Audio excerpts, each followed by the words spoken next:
ठाकरेंच्या शिवसेनेचे आमदार अजय चौधरींचं उपमुख्यमंत्री एकनाथ शिंदे यांना निधी संदर्भात पत्र। इतरांना 5 आणि मला 2 कोटींचा निधी हा माझ्यासह शिवडीतील मराठी माणसांवर अन्याय, चौधरींच्या पत्रामध्ये उल्लेख।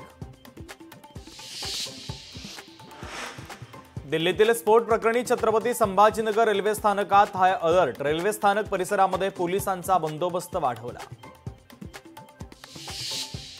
दिल्लीतील स्फोट प्रकरणी नाशिकच्या मालेगावमध्ये हाय अलर्ट। मालेगावात पोलीस प्रशासन अलर्ट मोडमध्ये, तर शहरातील हॉटेल आणि लॉजिंगवर पोलिसांची छापेमारी। दिल्लीतील स्फोटानंतर महाराष्ट्र गोवा पत्रादेवी सीमेवर हाय अलर्ट। पोलिसांकडून सीमेवरील वाहनांची कसून तपासणी।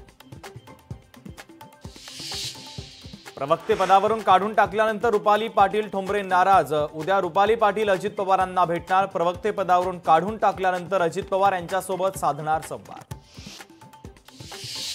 सरपंच संतोष देशमुख हत्या प्रकरणाची पुढची सुनावणी आता पुढे ढकलली तर 27 नोव्हेंबरला होणार। आरोपींच्या वकिलांच्या विनंतीवरून दुसऱ्यांदा सुनावणी पुढे ढकलली। पुण्यामध्ये कोयता टोळीचा पोलिसांसोबत रील्स। पोलीस कारागृहामध्ये घेऊन जात असताना टोळीनं गुपचूप काढलं रील्स। अमरावतीमधील बनावट रक्त नमुन्यांचं प्रकरण पुन्हा एकदा चर्चेमध्ये। अधिकाऱ्यांच्या रक्ताचे नमुने रुग्णांच्या नावाने पाठवले। जिल्हाधिकाऱ्यांकडे लेखी तक्रार दाखल। मुंबईतील जे हॉस्पिटलमध्ये एका विद्यार्थ्याची आत्महत्या। MBBSच्या पहिल्या वर्षामध्ये शिकणाऱ्या मुलाची आत्महत्या। लोकशाही मराठी ऐका, पहा, जागरूक रहा।